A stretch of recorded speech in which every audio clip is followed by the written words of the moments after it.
Beautiful. And we're back. We are back. Welcome to No Guts, No Glory. Yep, the podcast. The podcast with yours truly, Tony Jack the Bear Mance, and Myself, truly, Bennett Ferguson. Bennett Ferguson. And we're coming for a second round at my little joint. Yeah, round 2 and we here thought at we'd Deluxe. swap the seating around just to try. We're experimenting. That's right. Just got to keep people on their toes. You know, try new things, see what works. Exactly Why right. did you actually come back this week, actually? I wanted to get some extra photos of you and around here. Oh, yeah, that's right. Yeah, that's right. I'll take some nice photography of you and your pretty face after this podcast. Well, good luck. Photoshop is your friend in this case, mate. So, hey, first of all, I've got to say, for those of you who are watching us on the YouTube, you got some new ink on the back of your claws there, mate. Yeah, I got the hands done. Spent some time with Pablo this week, who's tattooed both of us. Really, he has indeed. He's a great tattooist, and he works down at Vic Market. Vic Tattoo. Market in North Melbourne. That's the one. Opposite the Victorian Markets there. He's been there for quite some time. Yeah. I haven't actually seen him since he's been there. I should go down there and man, he'd love to fucking see find you. a postage stamp somewhere on my Yeah. and You can get your knees done. Finally take the plunge. Actually, what I should do is get. I've got to get on here on my knee. I've got my grandson Max and my daughter Crystal, but I haven't got the new grandson who is young James, what we call him Mainsy. So I'll have to get Mainsy's little tag. Pablo loves script. Get him involved. Yeah. I think it'll give me a good excuse to catch up with him. It's been a long time. Actually, what's really interesting is that from when you turn your wrist that way, I think it said stiff. You know, but I can see that. You know, just from the corner of my eye. But we're not here to talk about tattoos. We can because we're quite partial to them. But this week you wanted to focus on clients. Yeah, clients. And what specifically are we going to talk about in relation to clients? Clients, I think people who are going through a startup or they may be playing with the idea of taking the plunge and working for themselves. I think how to get clients in the initial 6 to 8 months is a big thing. And that's usually, even in myself, that's when I, looking back, wasted a lot of money in advertising and marketing because I guess I didn't really have a good understanding in terms of what clients look for. I think it's kind of a change in mindset from going, all right, how do I attract all these clients? What are these clients doing, to flipping it and going, all right, what am I really doing in this business? How am I helping people? How do I show people that I'm going to help them? And then the clients actually get attracted to you. Yeah. And I mean, even because I guess when you first started mentoring me, I was just kind of opening, and I had mentioned that I'd done some advertising in magazines, in physical copies, Beat, the music, stuff like that. And I was testing the waters to see where my clients would come from and where advertising would work. And I remember you straight off the bat were like, yeah, I don't bother with that. Like, you're not going to get any rewards. And sure enough, after a couple of months, you look at it and, the ROI for getting these fucking ads in magazines like that was fucking zero. It was just nada. Yeah. There was a time when physical advertising and press, when we had, like, for those in Melbourne wouldn't remember, Beat, Impress and various other street mags and industry mags, Mixdown and the like, which are still kicking on today. And obviously now with online, they have their online presence. I think the way I see the physical form, I personally, being old school, like it. It's something nice to have something physical and there. But I think what I've been noticing and what I've even experienced myself is journalism in that respect has kind of changed a lot, where what we're seeing now is more advertorial. So if people want to have something written, you got to it's like the pay for play type thing, which is becoming more and more apparent. Even with not that long ago, we had Big Sound up in, and I'm kind of deviating slightly, but I will come back. But just to raise the point of the current climate right now, what we got is more and more this pay for play. So whether it's if you want to go up to Big Sound and you want to do something up there, you got to pay to be you got to pay a fee to be one of the one of the delegates and understand there's a business to run and that's kind of how it works. I get that. Now we've got radio pluggers. So with radio, although, payola, that's been going on forever and a day. And I'll give you an example of something that happened in that respect, right? This is the whole paying your way. Some people call it corruption. they dress it up differently, whatever. But for example, I remember when I was at Triple M working there. There was this rep would come in from a record company, and I noticed there was one particular week there was quite a lot of stuff from, I don't want to name the record company, it's irrelevant, but a record company, and quite a few of the releases were being played that week. And typically back then, even back in the 90s, it was it was like a funnel, really hard to get shit put on. So, of course, certain inducements are offered. What year is this? Just for some context. All right, so this is probably early 92, 93. Okay, right. All right, so I was at Triple M pretty much from 91 till 99. And so there was this rep, he was coming in and I noticed, oh, wow, we're playing a lot of people from that label at the moment. It was really quite interesting because I'd never noticed it before. Because I was playing them, I was on air, so I knew.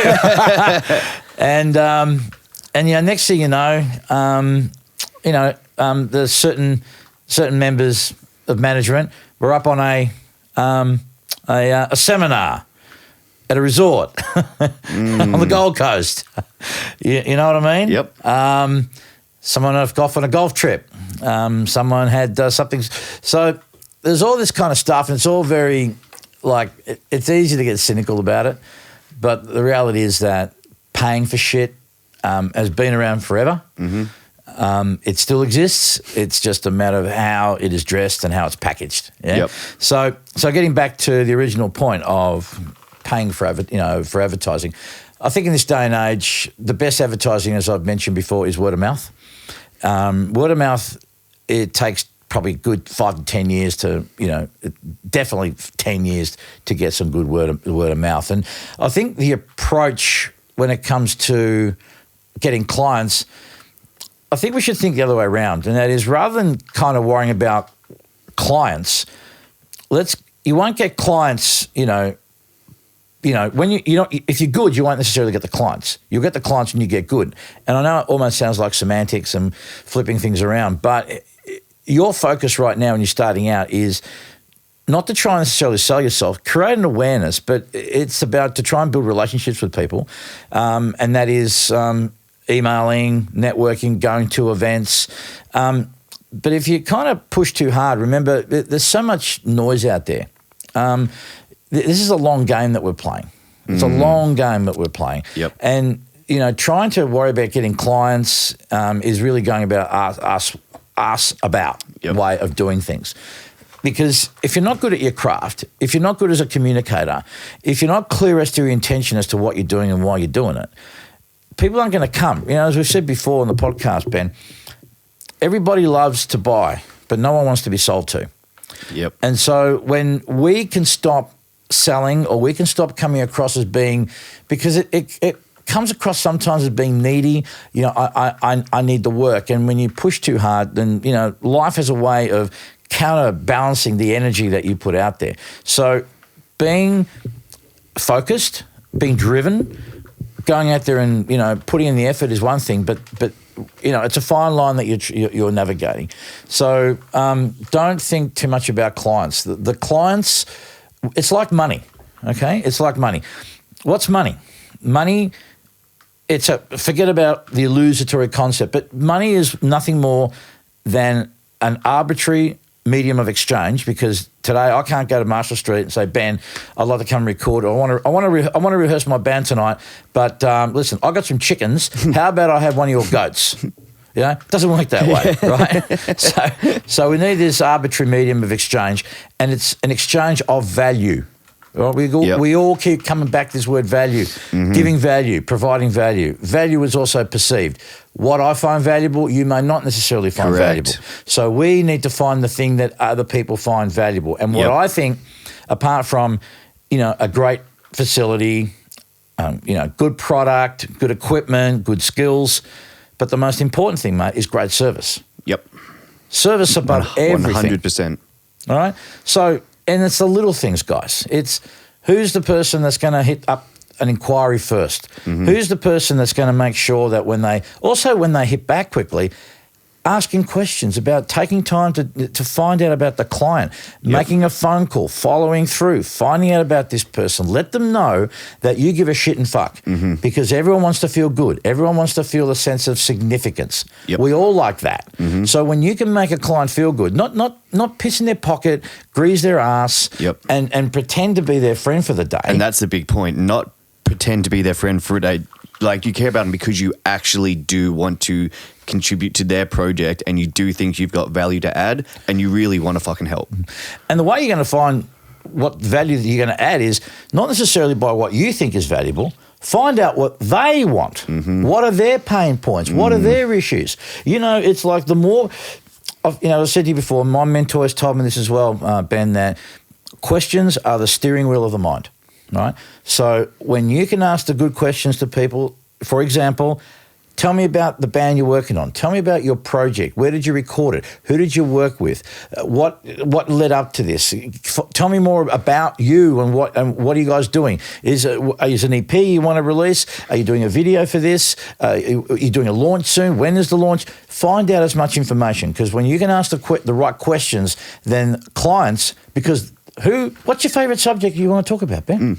Ben's the favourite subject. Correct. We want to talk, and that's not from arrogance. But we do like to talk about ourselves, and we do like it when people take genuine interest. Okay. Yep. So when we can do that for people, they will open up. They will start telling us stuff. They will give us information, and then all of a sudden, you got all this stuff. I guarantee you, man. Most people out there don't do it. How many times do I get people who say to me, "Oh my God, I only sent this email an hour ago and you got back to me," or, within 24 hours, or fucking expect the phone call. Yep. Yeah, motherfucker. Because I give a shit and fuck. 100%. Yep. But Right? even there's 2 2 points I want to touch on from that. Yeah. You're exactly right. And anyone listening, that sort of mindset is exactly what you want to get into, because a lot of people do put the horse before the carriage in terms of, all right, where are these clients? Let's get it, when you've got to reverse it. Now, the one point you made there was, after asking these questions, people are going to open up and tell you a bit about themselves, the projects, what they're working on. Now, the difference then is, are you actually listening to what they say, or are you just waiting for your turn to tell what you think they want to hear? Yeah. Because, and as a client, you can hear that straight away. And the second point of being punctual about stuff, like we did a single for Ben Butowski, which you just mastered, and he sent us an email on Facebook. We got back to him in about 15 minutes. We had a big chat. He had locked in recording, within 20 minutes of him sending an initial Facebook. And he was like, man, I can't believe you guys were this active on Facebook. And so there's a great chance to really come off as good and as proactive in a creative industry, because a lot of people don't take the time to really be as pedantic as they should with emails and following up on phone calls and all this other stuff. So just because of this industry, every industry is different, in the music industry, you really can stand head and shoulders above other people by doing the little things right, which may seem to you as not important, but to a client, these things are. Getting back to them on time, being precise, asking the question, like, if someone goes to, hey, what are your rates for your studio? Not just sending them a straight one-word reply with the $sign and how much, like, hey, man, what's involved in this project? Are you doing a couple of tracks? Is it one? How are you releasing them? And I mean, I know that's how we, as Marshall Street, add value, and how we beat other studios is because of that. So it's not just recording. Other studios beat us in terms of what gear we've got, our setup, stuff like that. Where we win is because we find out about the project, we can actually really assist these artists in terms of how they put it out. Yeah. 2019, the day and age of music and releasing it, where the industry is currently being torn down and rebuilt around streaming platforms. So release campaigns have changed. And depending who you talk to, some of the major labels still roll super old school way because they had success with that model 10, 15 years ago. And you see some of the up and coming independent new guys who just fucking tear the internet a new one, and they're releasing a new track every fucking 2 days and shortened clips. And it's just a much more fast-paced sort of industry. And because we have that chat with artists and we show them, like, cool, this advice you got here, this is where it might have come from, this is how these platform works, let's start thinking about your artistry in this sort of capacity. And then all of a sudden they're like, whoa, I was going to spend 6-8 months worth of money and effort and time recording an album, and I was just going to drop it on the internet with no promo or nothing at once, and I was going to hope for the best. To people in the industry that seems, kind of silly and stupid, but it's only because these up-and-comers, the independent artists, they haven't been exposed to a high-level release campaign before. They haven't been exposed to the right way of doing it. So suddenly by us, by me and Stu and the experience we have, by just having these conversations with artists, they're like, fuck, that's the response, the feedback we get is that's what separates us from other studios. We actually give a shit if they get the response from that release that they want. And I mean, just by that, it's by asking questions, what were you guys thinking? Can we possibly try to, help you avoid any fucking speed humps or potholes along the way, purely just because we may have done it for a few extra years than you and we've been exposed to different things. And further to that, the other thing I'd like to bring to this conversation, mate, is that don't underestimate the power of sometimes not actually doing work with a client. I know initially you want to get cash on, you want to get work in, but sometimes the things you do for people, for example, you might not be able to take care of them for whatever reason because either you don't have the experience or the gear or the knowledge or whatever. But when you can also help people out and direct traffic to other people and support other studios or even auxiliary things like, people that maybe can help with a video clip, people that can help with social media, people that can help with, being photographers or journos or bloggers or what have you. Your job doesn't end the minute that money exchanges hands, and the job doesn't always happen with money changing hands. You actually can bring value to people. Again, how many people would expect that they would ring somewhere or email somewhere and to be told, look, we can't do this, and being honest with them, but saying, hey, but I can maybe direct you here, or I can help you this way, I can help you that way, or if there's any, and even then, following up with a fucking phone call. Hey, dude, I don't know if you remember me, I'm checking in a month or two later. How'd you go? Did you get in contact with that fella? Yes, no, whatever. Did you get in touch with someone? Everything's working out? Cool. That has so much value for people, mate. You cannot, you can't put a fucking price tag on that shit. Yep.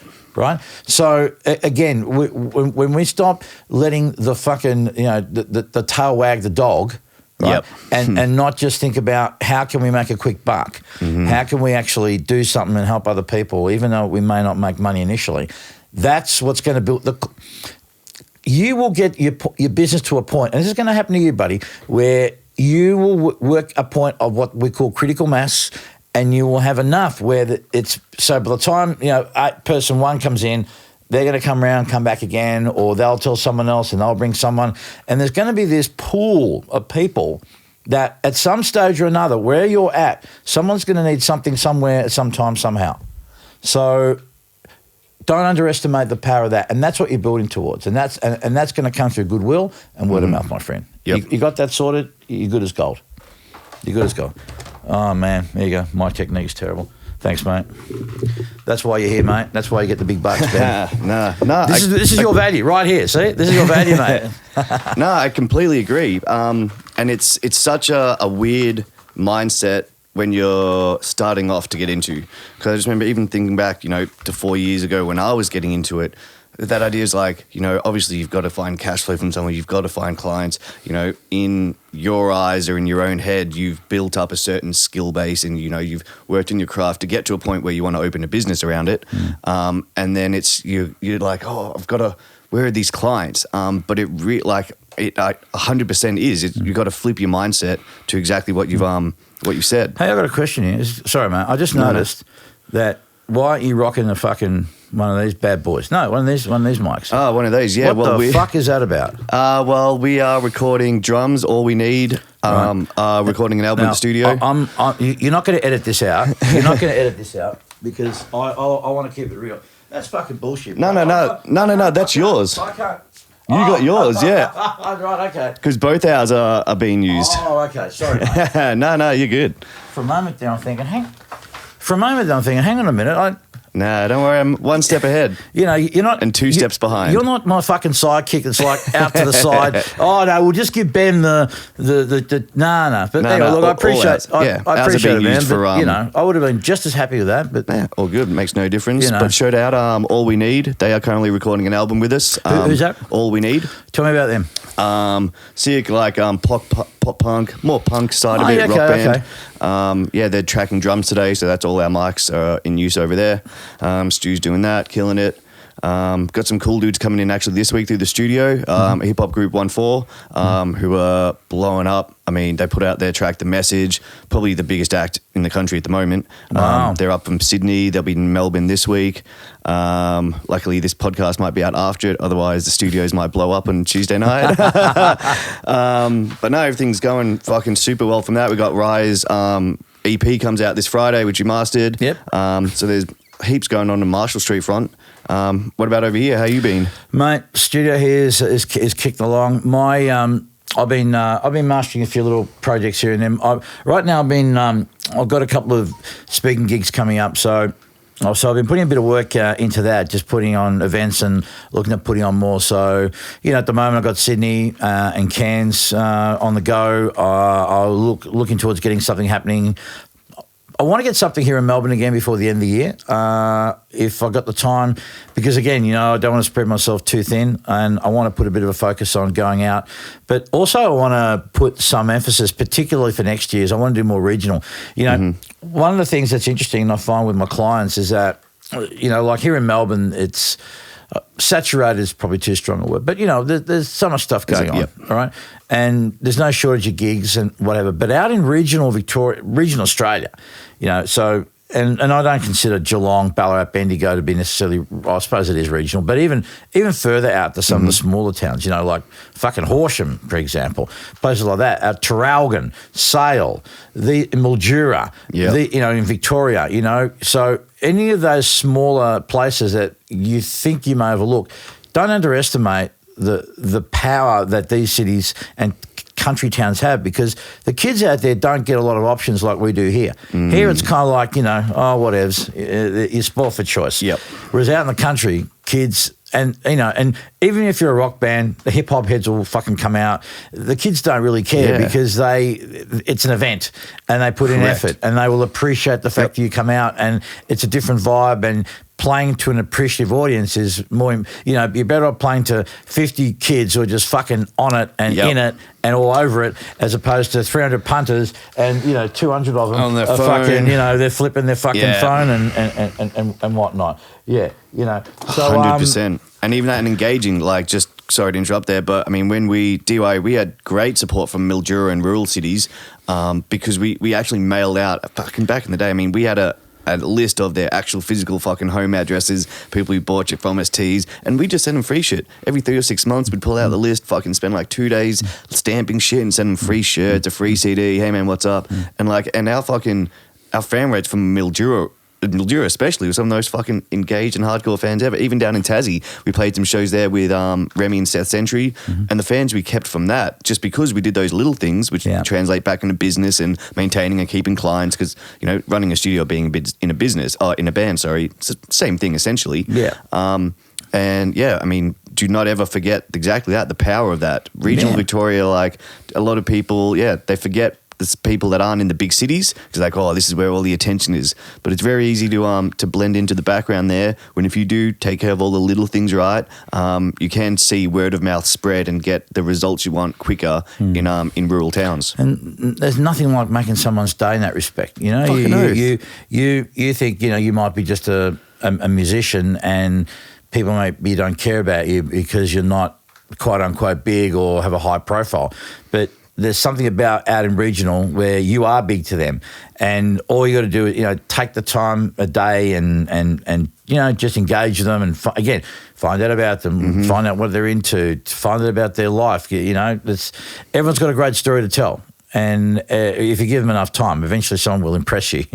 So again, going out there, engaging, being sociable, and finding out, a bit more about them, and appreciating them, and let them know that you appreciate the fact that, I appreciate the fact that you make the effort, but again, let them know. Thanks for coming out and checking us out. That's just, people don't forget that kind of shit, man. Yep. And actually, this just popped in my head. This is an idea I've had for years, that I would love to see someone do. I'll do it one day, but if someone else does it before me, that's fine. Yeah. This is what bands should do. Anyone listening who's in a fucking decent band and you guys are touring, get a tour mobile, buy a burner phone with a tour number, put that number all over your fucking Insta, Facebook, go, hey everyone, while we're on tour, this is the tour phone. It's going to be in the tour van with us. Call it whenever the fuck you want. One of the band members will pick up. Boom. That's a great way for everyone to talk to the band on tour. And can you imagine when you're 10 years old and these dudes are touring and you're like, fuck, and you're trying to phone and, it doesn't ring one time, or then you get through the next day and the fucking lead singer calls and you're just talking about stuff. Yeah. That's how you create super fans. Yeah. Oh, man. But imagine that's an awesome idea. I'm just thinking, imagine the funnel that it would create, because if you got 100 people ringing, perfect. The supply and demand. It's perfect. You can they can leave a message, I suppose, or they can text through. But then, so here's the thing. Then you'd have to do what Gary Vee used to do. He used to get for that. I think for that to really work, you're going to have to, though, make sure that you call everyone back or text everyone back so they know that you got the message rather than just a recorded message. Or the other option is, same concept, is to get people to leave their number. And it's almost like a bit of a lottery, and then you can call, you can just pick random numbers and call them up. And that way everyone gets, because if you got 300 people, it's kind of hard to give everyone the time, and especially if they're really into you, they're going to want to talk to you, and it's the fine line between, I have to go, look, I love you, thank you, but I've got to speak to that next person, as opposed to, it's a bit of luck in the process, but at least that way you could pick 20 or 30, and over the course of time you can ring them individually and you can give them 20 minutes, 15 minutes, 20 minutes of your time. But the concept is fucking rad. That point, yes, people got social media and they can hit you up there and leave a message, but to do it over the phone and do it via voice, fucking sick idea. Yep. It'd be so good. And even playing like house parties again. I was talking to the guys from 12 Foot Ninja about this, and it was the idea of doing like a house party tour, basically touring Australia, regional shows, not playing actual venues, go to everyone beforehand. Hey guys, send us a photo of your backyard or your house. We're going to do a house party. We'll play for you and your buddies. The band sleeps at the house, so accommodations there. Like all you have to do is provide, you have to have a backyard that can house fucking, 50, 60 people. Yep. We'll bring our own gear and you do a house party fucking tour of Australia. Imagine at the end of that, how many more fans and how many real connections you've got. Because you're actually doing you're in the trenches with the fans, you're there. But a lot of people, they just want this, okay, what time's my set? I'll roll in. I've seen dudes like acts play some of at that point of their career was the best show of their career, like whether it's a big support or they were headlining. And they just get this sense of, oh man, look, I'm fucking so good. They roll in, they don't even come into. I've seen acts skip sound check if you look on the overall picture, what is their best show, like their biggest show, they're going to play with the most people because they're supporting a big headline. But when that happens, they're like, oh man, I'm supporting so and so. Fuck, if you like, this is it. I'm in the big life, and you're like, man, you're not even going to sound check. Like you're acting like you're at the fucking finish line, and you're missing the chance. Go and talk to everyone who's in that line out front around the fucking block because they've been there for an hour. And they would love to talk to someone on that bill, even though they don't know you. Talk to them, be like, hey man, this is the process. I actually grew up loving this artist as well, and now that I get to support them, like you're going to build real fans there. Yeah, without question, without question. Can I just deviate for a second on another topic? And this is just something that came out during the week, and this was with respect to a mastering dude who he did a test master. One thing that people might find themselves, a position they might find themselves in, especially when you're new, is people say, or people go or be offered, let me do a test mix or let me do a test master for you. And so I'm not a fan of it myself. I think some people can take the piss with it. If that's a choice you want to make, that's fine. But remember, you do so, it's a bit of a gamble, Sometimes it can pay off and sometimes it doesn't necessarily pay off. But the question that this guy had was, he didn't get chosen. Someone else got the gig in the shootout. And the question was, well, what do I do? Do I just kind of, dust off, accept defeat, move on? Or do I get back and try and find out what they want? And which is a reasonable and a good question to ask. And so my approach to that situation is, and of course this is my subjective view, is there's nothing wrong with actually wanting to hit people up and saying, okay, so hey, you get back, say, hey, Tone, thanks. We liked it, but we decided to go with thanks, but no thanks. Yeah, right. And even getting that's pretty good these days because for the most part, if you get no answer, you only get the hit back when you're in. And I think there's nothing wrong with that. To call up, ring up, email, and say, hey Ben, look, sorry I didn't dig it, man. Can you just tell me what was the thing? That can be a bit hit or miss in some respects. There's nothing wrong with doing it, but I think most people can feel a bit awkward when it comes to they're always going to try and be No, you don't understand. Yeah, and there'll be excuses and bullshit, and it'll usually be, no, there was nothing really wrong with what you did, but it was this. No, it's not you, it's me. Yeah.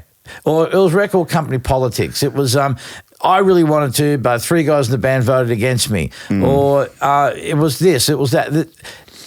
You will never get down to the actual truth most of the time because people, for the most part, really struggle with having those difficult, awkward conversations and being really honest. So they're just going to fucking minimize things, bullshit you, fluff you up, and move on.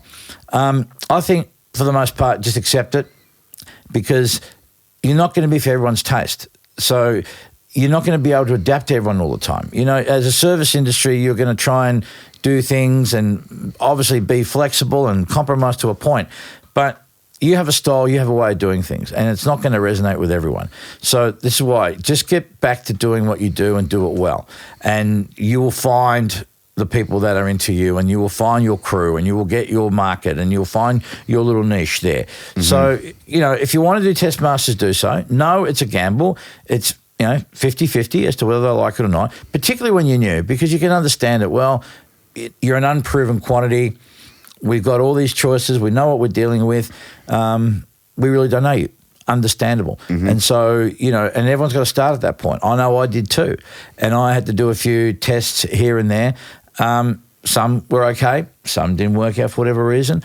Quite often, the biggest challenge I had when it came to starting out, particularly when I started Sing Sing, because as I told you in a previous episode, after sort of banging in a fibro shack, you know, in suburbia, and then going into the big leagues, I had to start from nothing. And so I had to just kind of, what I was lucky though there, I'll tell you what, was that there was a lot of A&R people coming through all the time, right? So, you know, guys from Warner, guys from EMI, from Universal, Mushroom, you name it. They were coming through. A lot of international producers were coming in. So I'd go there, and I was in the building, so I'd go meet people, shake hands in the kitchen, you know, in the lounge area. Hi, hey, I listen, what do you do here? Oh, you know, I've got a master room down here. Anytime you want to come down, check it out, come and see me.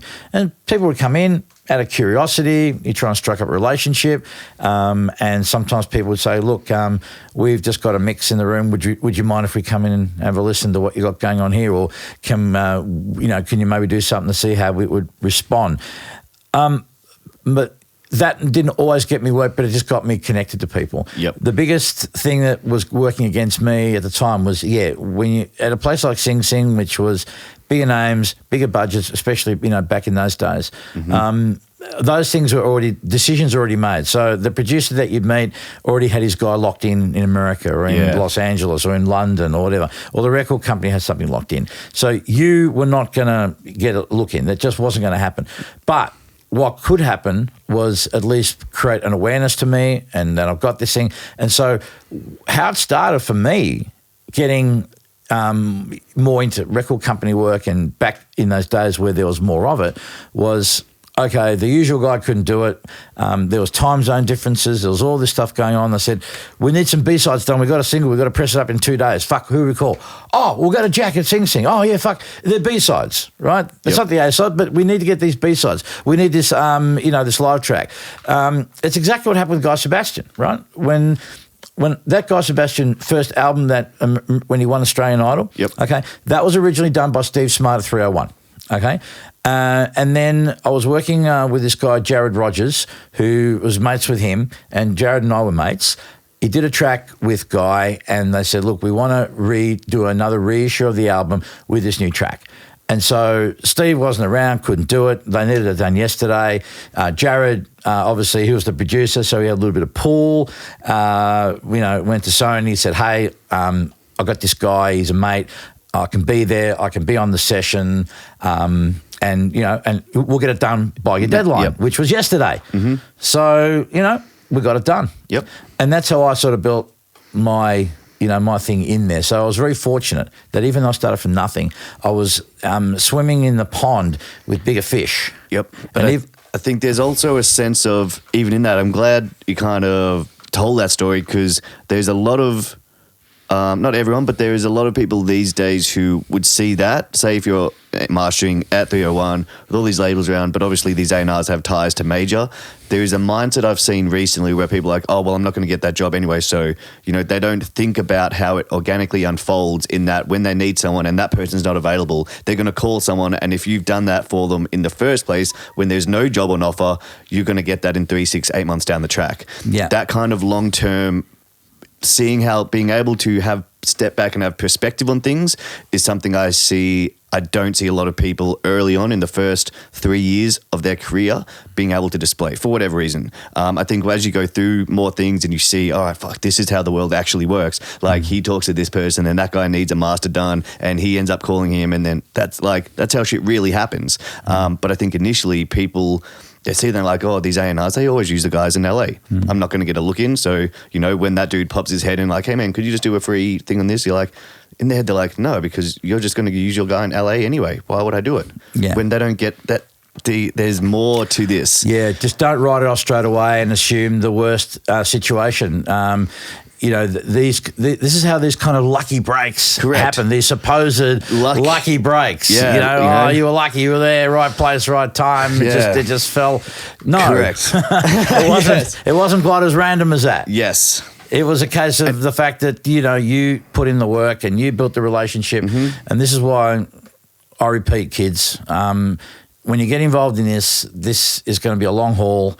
And this is why, as I did, you're going to need a side hustle, you're going to need a part-time gig, you're going to need something while you build this baby, and you want to build it slowly and with purpose and to be sustainable. So it's a bit like I think, and if I've mentioned this before, forgive me, but I'll mention it again for those who haven't heard the podcast before. But it's a bit like a seesaw, Ben. So imagine you got a seesaw and so one side's on the ground and the other is up in the air, and so all your money initially is coming. The upside is from the outside work, the casual work, that job.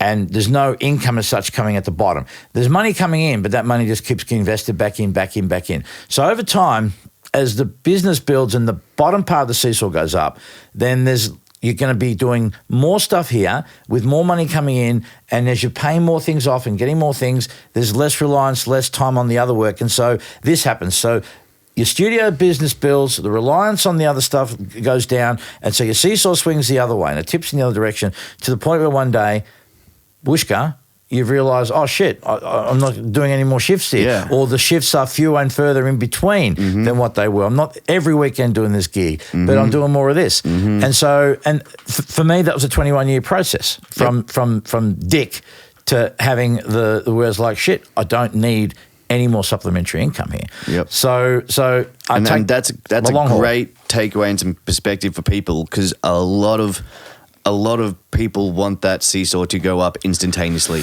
They want it, cool, in my mind, because I think it's the gap between in your head what you think you're ready for and what the actual world says you're ready for. A lot of people are like, cool, I'm ready to be a full-time user. Let's just go in. I'm going to quit my job and I'm going to be a fucking artist. And like the intention's great, but practicality has to come into this conversation at some point. Where are you going to eat? Where are you going to pay rent? Where are you going to fucking live? Yep.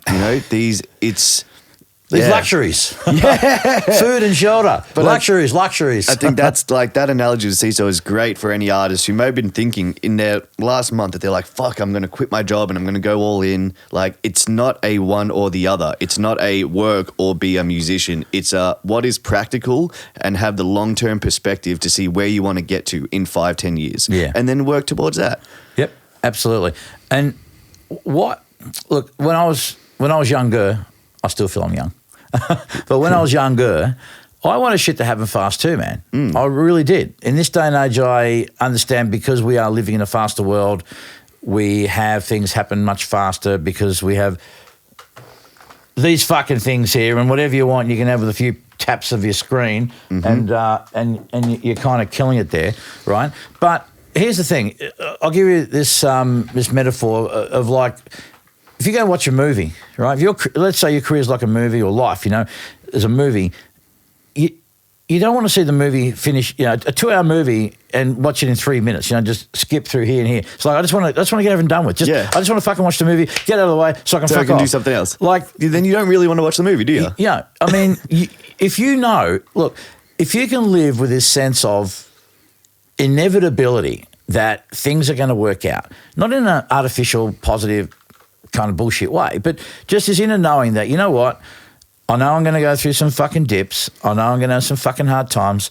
I know there'll be moments when I want to chuck it all in. I'm going to say, fuck this shit. I'm fucking over it. But it's like, think of it like going to a movie. You go to a movie, man, if it's a movie that's going to have some fucking drama, there's going to be some action, there's going to be some girly fun, but usually it's a good end. It's happy. Everything goes well at the end of it. Mm-hmm. So if you can go into this with this thing of, in the same way you go to a certain movie, like a James Bond movie, he's going to get the girl. Yeah. He's going to fucking get rid of the fucking... Even when he's in trouble halfway through, Dude, exactly. It's like, it's all fucking, but So when you're in that fucking moment, and it does require presence of mind, it's not as easy as how I'm spurting it out, but that is the reality. If you can develop your mind to a point where it's like, okay, it all seems this way right now, and it's tough and it's dark and I'm struggling and there's no one about. But, mate, that's where you're tested. That's where we know what you're fucking made of, mate. Yep. Good captains of ships are known when they're in the fucking cyclones, right? Anyone can smooth sail in the fucking Caribbean, right? But when you're in the Atlantic and you're fishing for salmon and things are fucking crazy, man, and the fucking wind's blowing and the fucking water's all over the joint and you think you're going to fucking die at any minute and you get through that, that's a motherfucker. That's a gangster. That's the guy who's going to get the bickies at the end of the day. Same thing in the fucking studio world, man. It's the same fucking thing. Yep. Yeah? That's my bit for it anyway. No, 100%. I couldn't agree more. And I think, as you said, it's not as easy as that. Obviously, talk is fucking cheap. It's a lot easier to say these things than to do it. Yeah. But I think just recognizing that it is a mindset. And, if sometimes it's a case of, all right, I recognize the mindset that got me to this point in life wasn't good. Whether it was people raised, what you were brought up with, friends that you associated with, or for whatever reason, I think there has to be a level of this accountability where if things aren't going your way and it is those fucking hard times and shit gets hard, sometimes you just have to go, all right, my instincts or how my brain works at the moment isn't going to be how it works when it gets me to my point of success. Yeah. So, cool. All right, now we go, what if my default pattern isn't getting me to where I want to go? How do I change that? And it's literally building the neurological paths in your brain to do something that you wouldn't have done otherwise. So sometimes just going, cool, all right, in this situation, this is how I would have handled this. Fuck, I've been doing that for 5 years and it hasn't got me anywhere good. Let's just pause. How could I handle this differently? And then that's building that neurological path one fucking step at a time. Yeah, man. Like the analogy that I got told in terms of how your brain works and forming new habits is every time you do something new, so a brand new action, a brand new movement, whether it's a new fucking sporting, a golf swing or baseball, whatever it is, the first time you do it, it's like building a bridge between one side to the other. And that bridge can only hold one person because the first time you've done it. Second time you do it perfectly, you're watching your form, that's two people are going across that bridge. So the bridge is a little bit stronger because you can hold two people. The more times you do it, that bridge gets stronger and stronger until eventually people can just go back and forth on it. It's as strong as you want. You've made a neurological path in your brain that tells you how to do something. This is like muscle memory. The reason Tiger Woods' golf swing is so good, he's done it a fair few fucking times. Couple of times. Yeah. But it's just recognized, and I do it myself now. There's patterns that I want to change and it's going, cool, all right, I was about to do the action which I've acknowledged in myself I don't want to portray anymore, so let's change it. And it's uncomfortable and it doesn't feel right now, but that's because what I've been doing isn't right. Yeah. And sometimes it's just it's not as easy. Sometimes it's just that shake up to go, fuck, this doesn't feel right, but that's good because what has felt right for me in the past didn't get me the results I wanted. Yeah. Feeling uncomfortable is actually a good thing. Definitely. Because you know that is the precursor to change. So once you start feeling that, then you know, okay, something good is actually happening here. Yep. I don't like it. I don't enjoy it.